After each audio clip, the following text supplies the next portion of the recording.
which one of us took the other's name. All right, hello everyone. Thank you for coming. Can everybody hear me? Because I am micless at the moment. I just want to welcome you all and thank you for joining us. I think this is going to be a great presentation. It's going to be a jingle. Robin, let me give you a little background on Robin's expertise. Robin Bennett is a member, has been a member of the National Society of the Daughters of the American Revolution since 2013.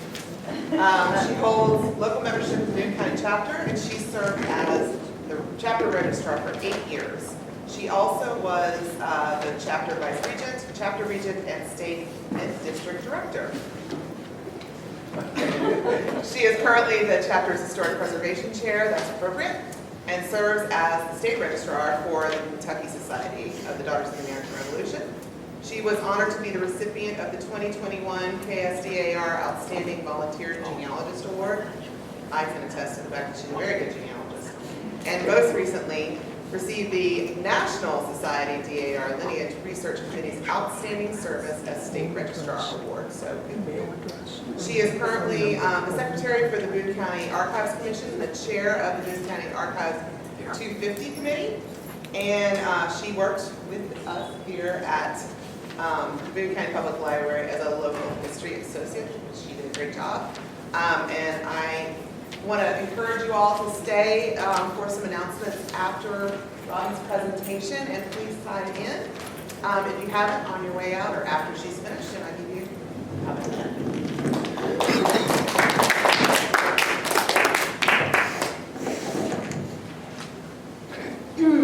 Well, thank you, Hillary, and thank you for having me here today to give the presentation on DAR. As Hillary said, I'm the current state registrar for the Kentucky Society DAR, and so I have been all over the state giving presentations that are usually related to DAR applications in genealogy research. So it was fun to put this presentation together that talks about a lot of other things. I really don't even mention applications in this program, but it talks about a lot of other things that DAR does. And going through the program, I start out with the National Society in DC and talk to you about what the National Society does, so you'll know that. And then we go into the state level and what Kentucky DAR does at the state.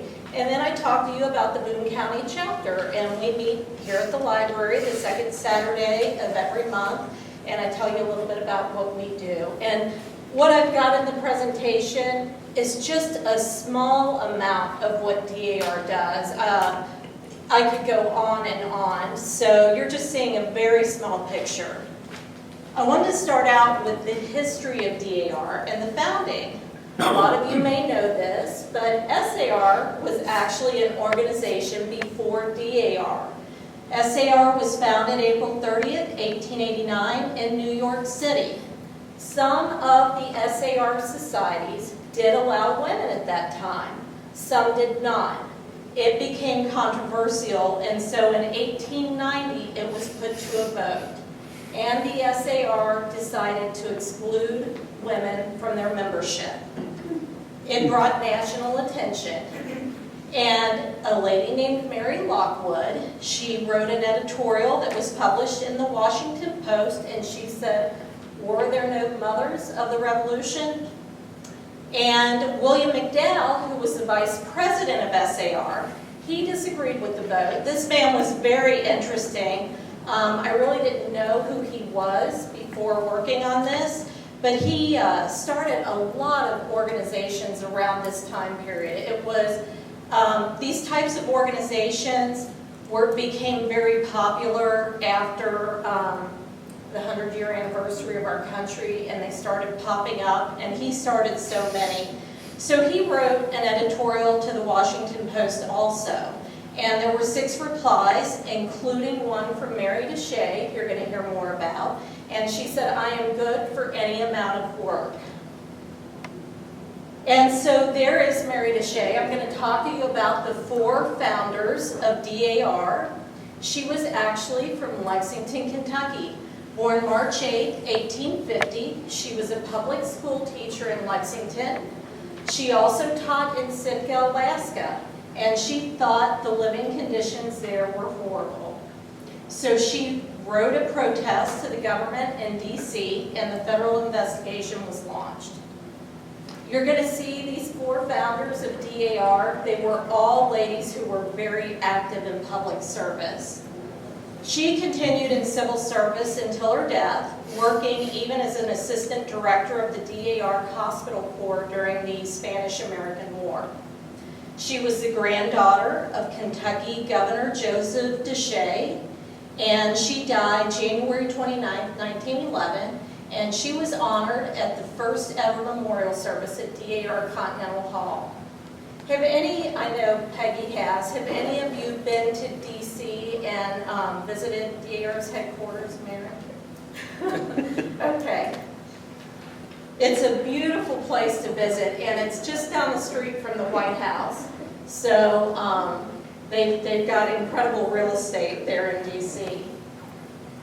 Mary Lockwood is another founder of DAR. She was born in Chautauqua County, New York, October 24th, 1831. And it was at Miss Lockwood's residence in DC that the formal organization of DAR took place on October 11, 1890. So this is a year after SAR was formed, the formal organization of DAR. She served as DAR's first historian, and then she went on to hold other positions. One of them was the editor of the DAR magazine. She died in Plymouth, Massachusetts, but she is buried in Rockwood Cemetery in DC. She is the only one of the DAR founders to actually be buried in DC, and she was the last surviving founder of DAR. Ellen Walworth, born 1832 in Jacksonville, Illinois. Her father, John Hardin, was a U.S. congressman who was killed in 1846 while serving in the Army at the Battle of Buena Vista. I tried to look this up to see if it's any relation to the president, but I could not find that. They may be related somehow. She earned a law degree at New York University, ran a boarding and day school after her husband's death, and one of her earliest public efforts was to try to get donations to help with the renovations at Mount Vernon. She died in 1915 and is buried at the family lot in Saratoga, New York. And then we have Eugenia Washington, born 1840 near Charlestown in what's now West Virginia. Her mother died, and her disabled father relied on her for care. I thought this story was incredible. She and her father wanted to escape to a place of safety before the Battle of Fredericksburg, but they were delayed because a federal officer was brought to the door and put in her care while they waited for a surgeon. The battle had begun by the time they were ready to flee. She and her father were caught on the battlefield. They actually took shelter in a trench that was left by a cannon, and they were forced to stay there during the entire battle. So they watched the battle from that spot. It said the events of that day inspired her to want to help those from the North and the South in preserving their heritage. She died at her home in Washington, November 30th, 1900. And at the bottom left of the screen is a picture of a monument in DC at our headquarters, and this is for the 4 ladies, the 4 founders of DAR. So today's DAR. Today, DAR has welcomed over 1,052,000 ladies into its membership since it was started. There were over 188,250 members and over 3,000 chapters in 2023. It's a nonprofit, non-political organization that any woman who's at least 18 years old and can prove descent from a patriot can join. So it's a very large organization, and they do a lot. So DAR's objectives are historic preservation, education, and patriotism.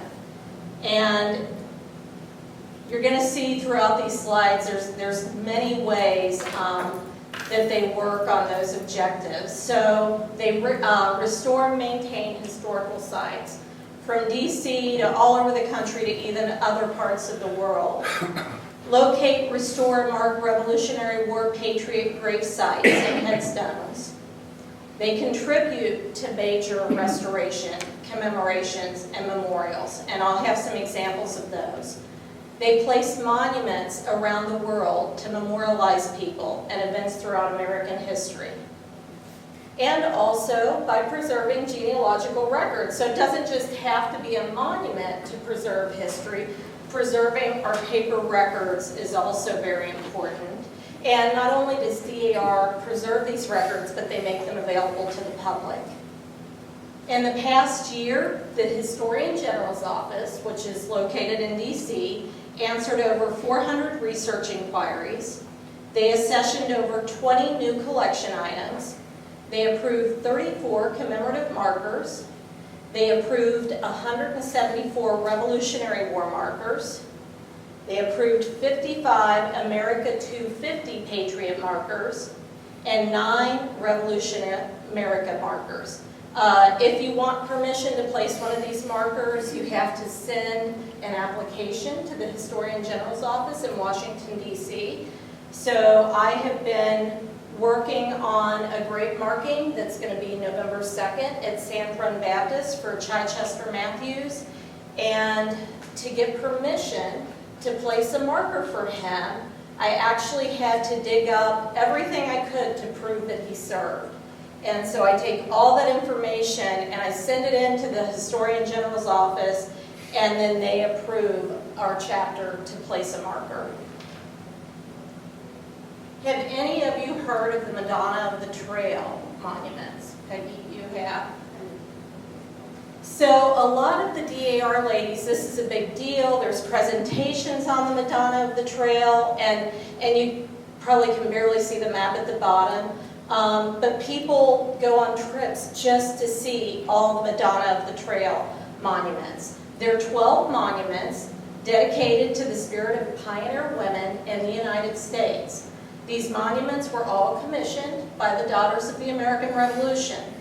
They were installed in each of the 12 states along Route 40, or what's known as the National Old Trails Road. And you can kind of see on the map. So it extends from Bethesda, Maryland to Upland, California.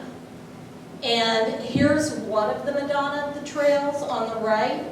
April 19th, 1929, the final Madonna of the Trail was dedicated in a tree-lined setting in Bethesda, Maryland. About 5,000 people attended the ceremony. Harry S. Truman, president of the National Old Trail Road Association, was one of the featured speakers. These are other things that DAR has contributed to. On the left, the Valley Forge Memorial Bell Tower. DAR erected this at the Washington Memorial Chapel, which is at Valley Forge National Park. It houses a carillon of 80 bells. On the right is the World War II Memorial. If you've been to Washington, D.C., you've probably seen the World War II Memorial. DAR contributed more than $500,000 to the construction of this memorial. This is current information. Right now, they're trying to establish a national monument in D.C. to commemorate women's fight for the vote and honor the early American movement for women's equality. And DAR has donated $350,000. And this is going to be in D.C. So that was some on historic preservation. I told you one of the other objectives is education. DAR thinks that education is very important. They have 5 schools that DAR supports.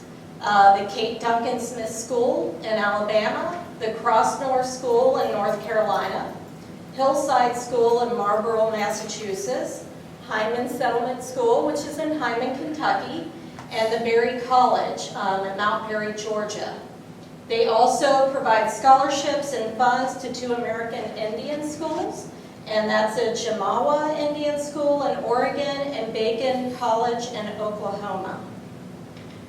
And I've got a slide on Hyman School, but they've really been through a hard time. They were affected by the flooding in eastern Kentucky and suffered a lot of damage and loss from that. DAR also provides scholarships and awards to outstanding students throughout the country. They promote education and citizenship through youth programs such as the Children of the American Revolution, the DAR Good Citizens, and the Junior American Citizens.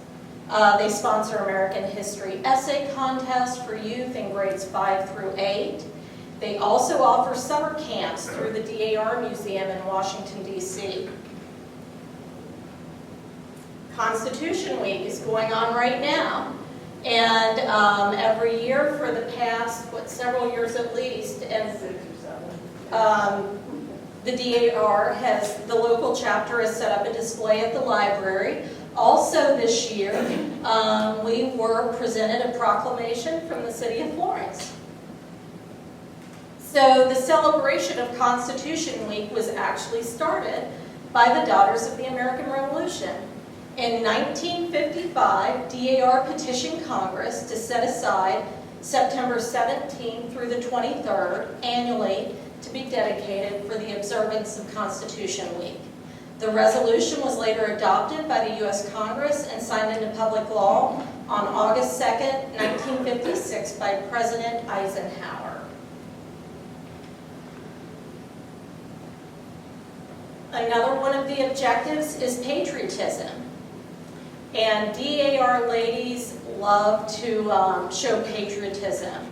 They have provided more than 200,000 hours of volunteer time annually to veterans in VA hospitals and non-VA facilities. They support America's service personnel in conflicts through care packages, phone cards. Phone cards aren't needed as much anymore. Our local chapter in the month of October, we're putting together, do we call them boodle bags now? We used to call them bye-bye bags, and they were given to the military at Fort Campbell. And now they call them boodle bags, but we line up tables here, and the members bring in items, and we put it in bags, and we get it to Fort Campbell.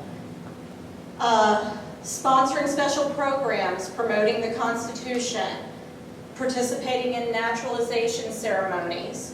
It's a big thing. Presenting patriotic awards to deserving individuals. Some of those awards include Outstanding Veteran Volunteer Award, the DAR Good Citizens Award, ROTC, and Community Service Awards.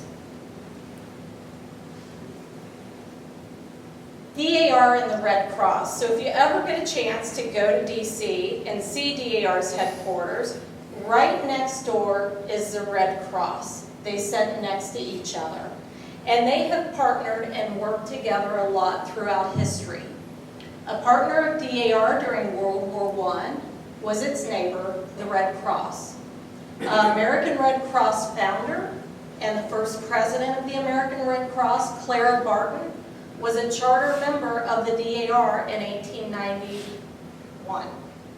The Red Cross building was not just finished, and almost every room that could be spared in the DAR buildings were given to the Red Cross for their use. So they were working on this building during World War I, and they allowed the Red Cross to come in and use all the rooms at DAR's building. By 1917, when the U.S. entered the war, DAR members in every state had contributed over $19,000, which was a lot of money then, to the Red Cross Fund. DAR members also traveled abroad for the organization. Many of the ladies were nurses. Others became motor corps drivers, casualty searchers, canteen workers, stenographers, and even entertainers. I learned that the DAR helped at Ellis Island. In 1923, the Daughters of the American Revolution became the only society to sponsor occupational work on Ellis Island for those who were detained there. They provided cloth and yarn embroidery supplies that not only helped these immigrants pass the time while they were detained there, but it also provided much-needed supplies for their families. The DAR ladies taught them how to crochet. From 1923 to 1940, the DAR contributed approximately $230,000 to support the misplaced thousands at Ellis Island. And it goes on. I mean, I read many more things that the DAR did at Ellis Island for those who were there. The DAR works with American Battlefield Trust. Are you all familiar with American Battlefield Trust? It's an organization that buys up land, tries to help protect our land that battles occurred on. So many of the land has already been lost to corporations, and so American Battlefield Trust has tried to go in and purchase land. So it's not developed. And so DAR works with them, and they also work together on launching a traveling exhibit called the American Revolution Experience. It's being hosted by DAR chapters throughout the country. I think we're supposed to get it in Frankfurt at the Historical Society, but I'll have to verify that. I thought it was supposed to come there this fall. DAR has a magazine, American Spirit. They have it at the library here in Local History. It's a wonderful magazine. It's received awards. It has great articles. DAR is proud to be one of the founding collaborating institutions supporting the 10 Million Name Project. That project aims to recover the names of up to 10 million people enslaved in America between the 1500s and 1865. And that project's led by American ancestors. DAR is a corporate sponsor of Wreaths Across America, and there's a picture on the left. Every December, DAR ladies across the state go and place these wreaths on veterans' graves. And then we also have a wonderful podcast. They do a great job. I put the address there, the website, if you want to check it out. They have really interesting topics that they discuss on the podcast. And then I couldn't leave out DAR Library. So the DAR Library was created in 1896, and it was created to help staff actually in approving new member applications. But shortly after that, in 1900, it opened to the public. Today, it is considered one of the best genealogy libraries in the country. It exceeds 225,000 volumes, and approximately 3,000 new titles enter the library each year. And many of these books are limited in quantity. So often you can go there and find things that you cannot find anywhere else. So now I wanted to go into Kentucky Society Daughters of the American Revolution. So in Kentucky, we have an administration that serves 3 years, and this is our current state regent, Mrs. Linda Conrad, and the officers on her board. So the first chapter organized in the state of Kentucky was the Lexington chapter. That was October 1891. Very soon after, the John Marshall chapter was organized in 1892. In 1896, the Kentucky Society Daughters of the American Revolution was formed. So it was after there were a couple of chapters here. Today, we have 83 chapters in the state with about 4,600 members. We're just shy of 4,600 members. So, and the picture at the top right are some of the historic sites and properties that we have in Kentucky. So at the state level, what do? And chapters work on this too. But we work to support and maintain Duncan Tavern. That's our state headquarters. We support Hyman School. Each administration. Each region, state region, has her own project. And so that's what she chooses to raise funds for and to work with to help. And so a lot of our state regions, they've made Duncan Tavern their state project, or they've made Hyman School. Leslie Miller, one of our previous regions, 2 administrations ago, they needed a porch built at Hyman School. And so during her term, she just raised funds to help them, and they were able to get that built. Support Women's Crisis Center, provide funds to help support the maintenance of the DAR lot in Frankfurt Cemetery. There's a DAR lot there. We are also, as state officers, a liaison between national and local chapters. And then we provide trainings and workshops to chapters and attend chapter events. So here's Duncan Tavern. It's in Paris, Kentucky. The building was constructed sometime in the mid-1790s. Joseph Duncan purchased the land in 1792. And sadly, by 1940, the building was condemned by the city of Paris. The property was offered to DAR for $1 if it could be renovated and ready for use within 1 year. And the ladies were up for a challenge. Today, tours, meetings, and events are held at our state headquarters. They have a gift shop. They have a genealogical library at Duncan Tavern.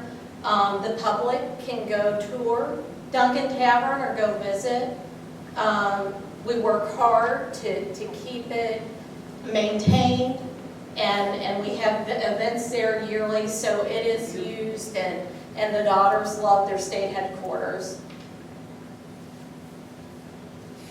In 1939, the President General, Ms. Henry Robert, chose the Penny Pine program as one of her Golden Jubilee national projects. So it's the 50th anniversary of DAR, and state regents needed to do something for the Golden Jubilee.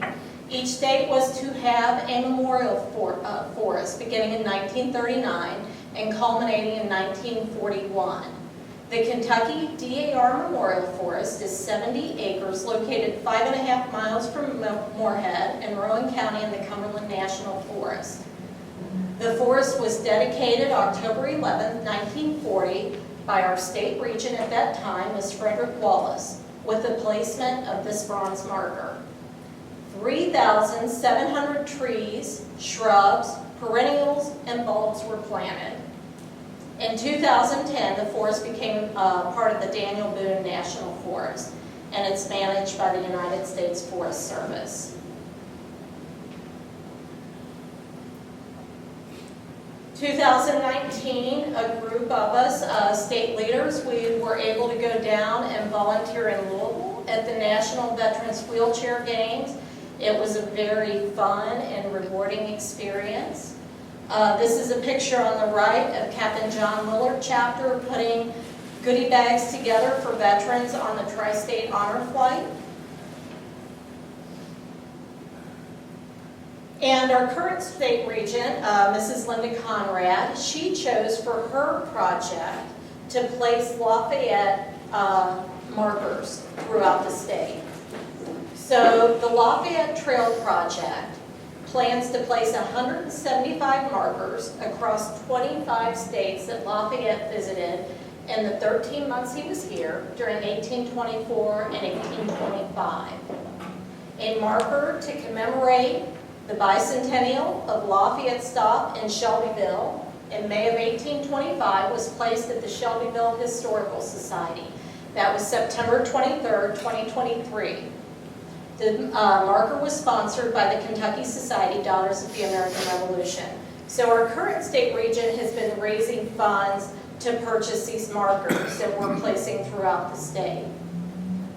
Lafayette was on his way between Louisville and Frankfurt when he stopped in Shelbyville, and there was a dinner and a ball held for him. Well, several of us who went down for this event on September 23rd, 2023, we stayed, and that evening, I wish I could remember the name of the building. It's right behind the Historical Society. It's a museum, I believe. But we had a ball, and we learned to do English country dancing. It was so much fun. So we wore long dresses and had a dance maybe somewhat similar to when Lafayette was there.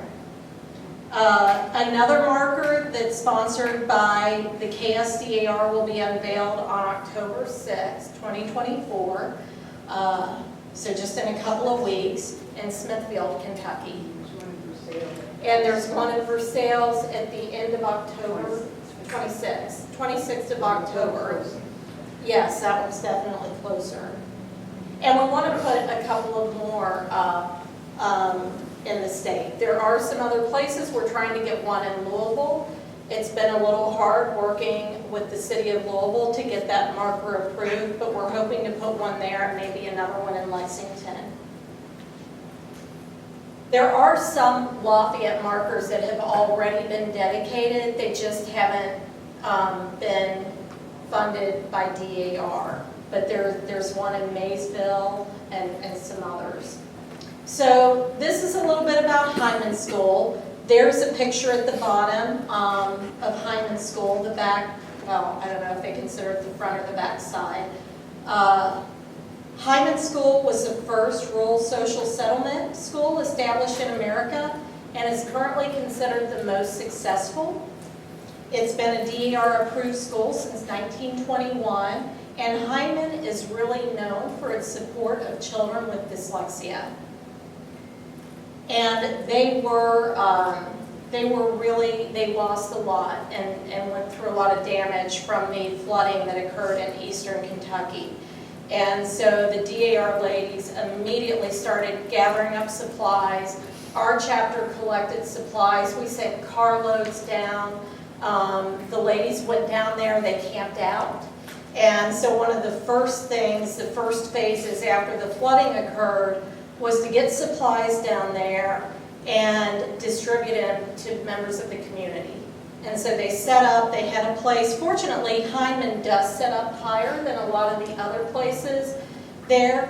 And so it wasn't all flooded, and they had one of their buildings that they were able to distribute paper towels, baby wipes, diapers for children, bottled water, and things like that, and they did that. Well, then after they got through that phase, it became a challenge then to go through and see what they could salvage. Hyman had a lot of historical photographs and records that had been in floodwater. It came up so fast. So they actually had freezers they took down there. There were archivists from Eastern Kentucky University that went, and our members went, and they taught our members, this is what you do. And so they went through and they were able to salvage a lot of the records that they didn't want to lose.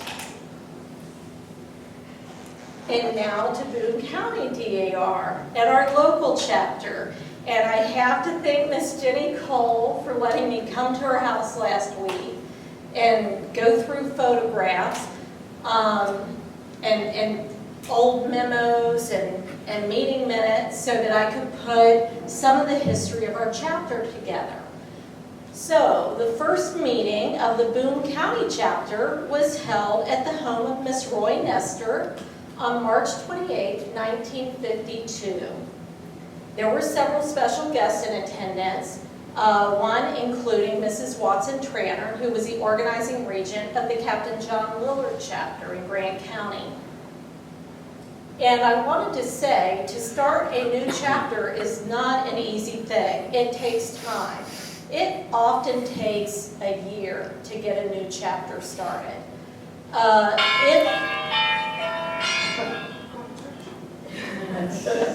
So if you're a member, say, I'm a member of the Boone County chapter, and we want to start a chapter in Walton. And I can't just go to that chapter. I have to first leave my chapter of Boone County and become what they call a member at large. to be able to be an organizing member or even the organizing regent of the new chapter. So you have to transfer your membership. You can't be a member of a chapter when you're starting a new one. So these ladies, many of them, were members of a chapter that already existed in Northern Kentucky called the Rebecca Bryan Boone chapter. It's been around longer. And so they became members at large so that they could be the organizing members of Boone County chapter. Also, and I did not know this before, the name Boone County was not just something that you could pick and say, I want this to be the name. It has to be approved by National. Well, National says that the name of your chapter in this part of the country, out west, it's a little bit different, but in this part of the country, the name of your chapter has to be something that had to do with the state before 1825. So they approved Boone County chapter. So these are the 13 ladies. Because this is the Historical Society, I thought you might find it interesting to see these names. I'm sure they're going to look familiar to some of you. Mrs. Clyde Arnold, Mrs. Ralph Barlow, Mrs. Frances Berkshire, Mrs. Louis Braun, Mrs. Clifford Coyle, Mrs. John Fegan, Mrs. William Goodrich, Mrs. Charles Goodrich, Mrs. Royce C. Nestor, who was the organizing regent of the Boone County chapter, Miss Schuyler Lockwood, Mrs. John Lockwood, Mrs. Edna Goodrich, and Mrs. Margaret Goodrich. Those were the organizing members of the new chapter. And each chapter has a yearbook. Every year we put a yearbook together. Well, this is an image of the yearbook for the Boone County chapter. You might be able to see the names there. So the place of the meeting was homes of members. Now we meet here at the Boone County Library. Their time of the meeting was the first Wednesday evening in each month, except in July and August. And we still don't meet on July and August. We take those months to, I say take them off, but it's really not, you're really not taking it off. We're still doing things. There are lots, thank goodness, there are lots of newspaper articles that have information on the Boone County chapter. And what I found fascinating was this chapter organized, and these ladies were busy. They were immediately working hard. January 1953, the Good Citizen Contest. Mrs. Davis Gaines, chairman of the Good Citizen Committee. And it talks about in the article that the state winner will receive a $100 U.S. savings bonds. And Mrs. Gaines stated in the article that there's been excellent cooperation from students, teachers, and principals. And so they were giving the Good Citizen Award to students from all the schools in Boone County. And I was just telling the chapter at our meeting Saturday that we had, there have been so many times that I have been at some event that we're set up at, and someone comes over to the booth and said, I got the Good Citizen Award when I was in high school. So they remember it. It means a lot. January 22nd, 1953, Mrs. Roy Nestor, who I told you was the organizing regent of the Boone County DAR, she's appointed senior president of CAR in Boone County, also known as the Boone Trail Society. The newly formed Boone County DAR chapter won a national award for organizing a CAR society within the first year of their DAR chapter. These ladies were amazing.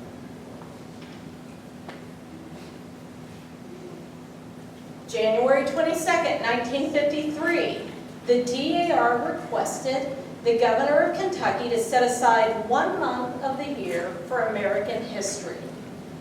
Governor Weatherby proclaimed February as American History Month in Kentucky. They were so busy. After going through this, I thought, I cannot complain. But, you know, here I'm always saying, oh, I'm so tired. I really have no idea how Mrs. Nestor did it all. I mean, she was so active. 1955, this is not very long after the Boone County chapter formed. This is a 5th district meeting. So in the state of Kentucky, we have districts. And we currently have 6 districts in Kentucky, and Boone County still is in the 5th district. We have 12 chapters in the 5th district.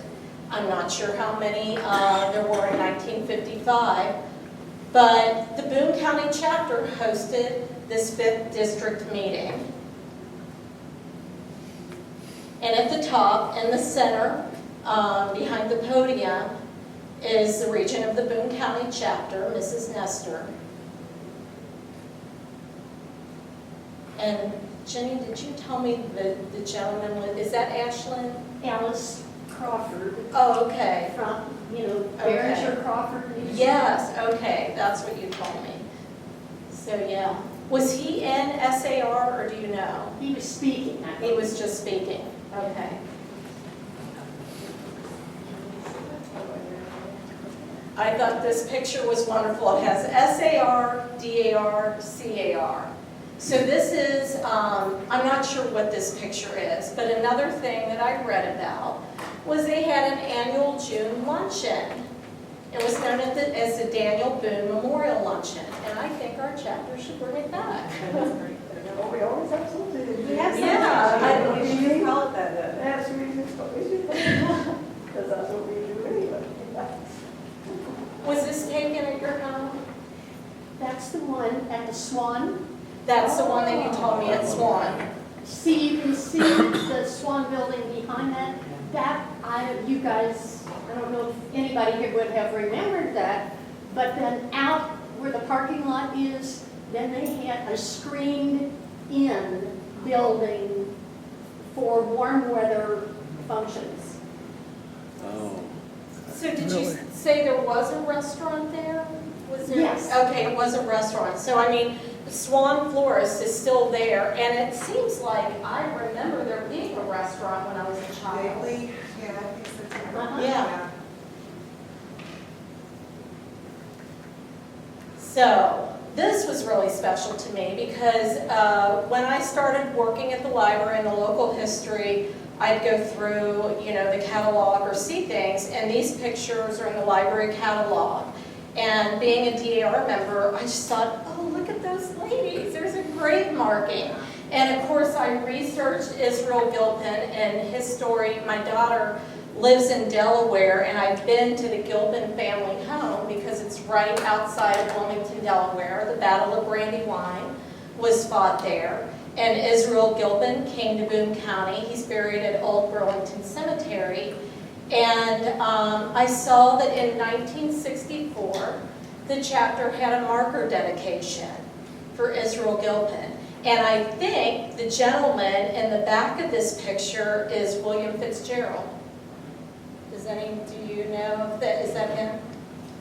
Yeah.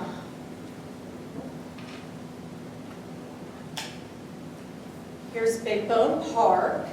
So the chapter gave $100 to help buy land for Big Bone Park. This is in 1967. And there on the left, most people here, and unless you've just moved to the area, are probably familiar with Judge Ferguson. And there again is Mrs. Nestor, and then Ashlyn Logan. And I wasn't familiar, did you tell me he was an attorney? Yes, Okay. and he was also SAR. He was also SAR, okay. I thought this was a really neat picture. Donna Sayre, so on the far left, she was in CAR, and she lives in Virginia now. She's a Germana descendant, and is very active in DAR at the national level. And then some of the other names, Irene Gaines, Ashlyn Logan, Bruce Ferguson. We didn't know You didn't know who the other young girl was. There was a question, or do you know now? That's Bruce's daughter. Oh, okay, you did tell me that. I think it's Carol. Okay. And then Mrs. Nestor and Bill Conrad.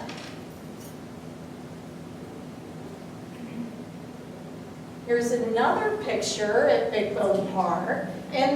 We figured it's sometime in the 1980s because I went to school with David Cole, who's in the picture, and so I could figure that was probably about the time period. And these are the lucky kids who got to be members of CAR. I'm so jealous.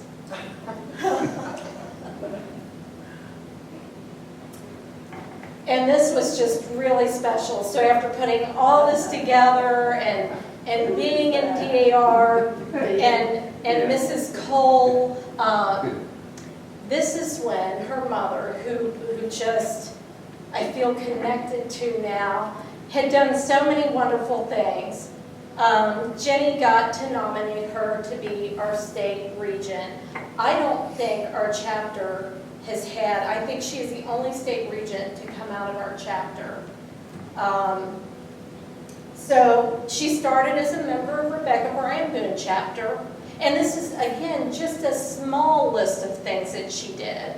She was organizing regent for the Boone County chapter. Numerous KSDAR state office positions held. President of the Boone Trail, CAR, organizing regent of the Big Bone chapter Daughters of American Colonists, and honorary state president of the Huguenot Society of Kentucky. And this is a picture of the day that she was nominated. And there's her grandson on the left, David Cole, Mrs. Nestor, and Jenny. And each state regent, not only do they have a state project, but they have a scripture. And I thought this was just so fitting that I wanted to put it in the program and read it today. Let us consider how we may spur one another on for love and good deeds. Let us not give up meeting together, but let us encourage one another. Her project was Duncan Tavern Historic Center, which I showed you a picture of, our state headquarters, and there was an open house. And that's the invitation for the open house that was held, April 10th, 1983. This is a really cool picture. This is a picture of the past regents of the Boone County chapter. August 3rd, 1988, Helen Collins, Lorena Eubanks, Virginia Baker, Bernice Denham, Mary Ella Logan, and Elizabeth G. Nestor. And her middle name was Goodrich, and her mother was a Goodrich. And that was taken at her home. So the death of Mrs. Elizabeth Goodrich Nestor was reported. Mrs. Elizabeth Goodrich Nestor died on Tuesday, May 22nd, 1990. She was the organizing regent of the Boone County chapter at Florence on March 28, 1952. She served as senior state president, Kentucky Society CAR, from 1961 to 1965. Her service to NSDAR included terms as 5th District Director, State Recording Secretary, State Chaplain, State Vice Regent, and State Regent. She was a 50-year member of DAR. Mrs. Nestor's gift to Duncan Tavern from her State Board of Management was a spinet piano. Her state project was arranging for air conditioning in the meeting rooms in Duncan Tavern and the Ann Duncan House.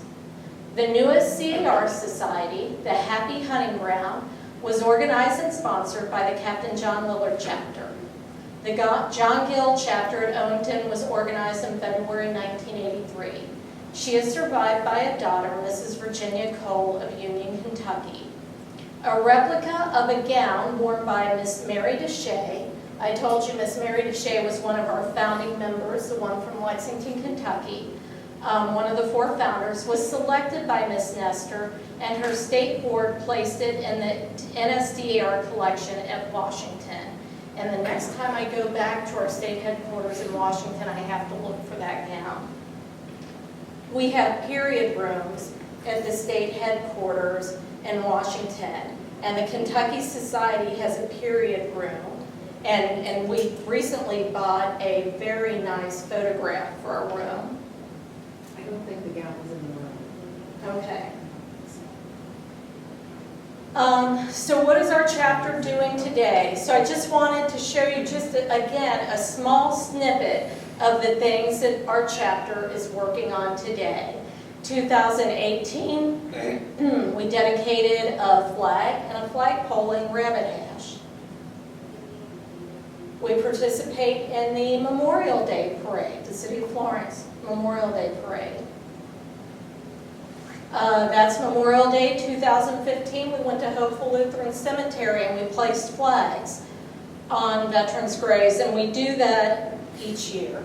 Not necessarily always Hopeful, but we go to some cemetery in the county and place flags. This was in 2016. The DAR members, they were asked to help set a world record by writing 10,000 letters to military. So we put a box here at the library and we asked people to bring in your letters. And several of us who went to DC that year to Continental Congress carried the letters with us and turned them in. We've been to Gaines Tavern. There's a group of us that carried the letters to Washington, D.C. We've held workshops, genealogy workshops here at the library, partnered with the library and also SAR. We've been involved at Northern Kentucky History Day. We give out an ROTC medal. And we're back into doing grave markings again. This was the first one that I was able to work on, and it was a Graves descendant, Joseph Kiley, and he came into the library and he said, I'm working on my Eagle Scout project, and I'm wondering what I can do. I'd like to do something maybe with the cemetery or family history, and he started telling me about his family, and I'm like, your 6th great-grandfather served in the Revolutionary War. And so he took on the project. It's in Treetops neighborhood in Hebron on private property. And he got the backyard where the family cemetery is was completely overgrown. And he received permission from the homeowner to go clean it up. And so for his Eagle Scout project, he cleaned up the cemetery and raised the money to put a fence around it, and the DAR and SAR placed markers. This is a grave marking for Private George Best, and this is out in Verona, Kentucky, and the home, maybe George Best even lived at this home. It was built like maybe around 3 years before the Patriot died. And so that was a really nice event. And you can see the DAR ladies, they'll come even from across the state sometimes to attend these events. And the SAR on the left, firing their muskets. Career Day, Constitution Day. This is at North Point Elementary, but we go into the schools. We read to them. We've set up when they've had History Day events. This is Veterans Day at the City of Florence. On the right is when we were giving a donation to the USO out at the airport. And then currently, one of our big projects that we're working on is to raise money for the 250th. So July 4th, 2026 is coming up soon, less than 2 years now. And the DAR at the national level has authorized these plaques for DAR chapters across the country to place, these beautiful plaques remembering our Revolutionary War veterans. And so Dr. Kim Arnett she's one of the chairs of the committee, and she's put together these tea parties that we've had at Triple Crown, and they've been so much fun. The public's welcome to attend. Did you say our next one's April? It'll be spring. We'll have one again in the spring, and they're just so much fun. We dress up, the ladies wear their hats. We have a small silent auction there, and we have tea. And it's just a lot of fun. So, and finally, if you're interested in joining DAR after this presentation, I put my contact info. I also just put the website of the National Society in case you just wanted to learn more about DAR. And again, a very special thank you to Miss Jenny Cole. Oh,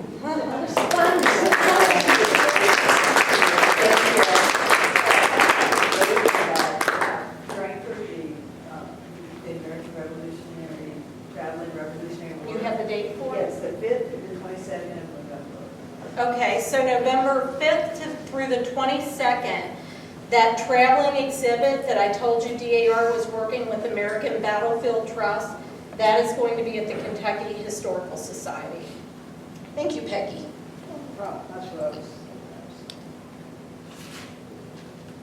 I have a question. I know what the DAR represents and the SAR, but I saw CAR. What is CAR? Children of the American Revolution. Okay. So Children of the American Revolution is so important because, you know, we want, especially I think today, a lot of people are concerned, do they really know the history of our country? And, you know, it's such an important time for them to understand civics, to understand the history of our country. And so CAR organizations, Children of the American Revolution, there's chapters all over the country, and they have their own projects too. So they raise money and try to help, whether it's restoring a monument, or a lot of times they'll work. A while back, the CAR's project was to do repairs at the kitchen at Duncan Tavern, our state headquarters. So they work closely with the DAR, the Children of the American Revolution, and they try to do a lot of fun things with them, take them on field trips throughout the state and things like that. Thank you. Are there any other questions? What ages is the CAR? I would say birth through 18. Yeah. Now, if SAR will actually allow younger members. You don't have to be 18 years old to join Sons of the American Revolution. But to join DAR, you have to be 18 years old. So, and you can transfer your membership. If you join CAR first, you can just transfer your membership into DAR, which is nice. So we have, I wish I knew the name of it, but Ruth Corsenborn, who's a member of the Rebecca Bryan Boone chapter, they meet in Kenton County. She is the one that's over the CAR chapter in our area. Thank you. Thank you.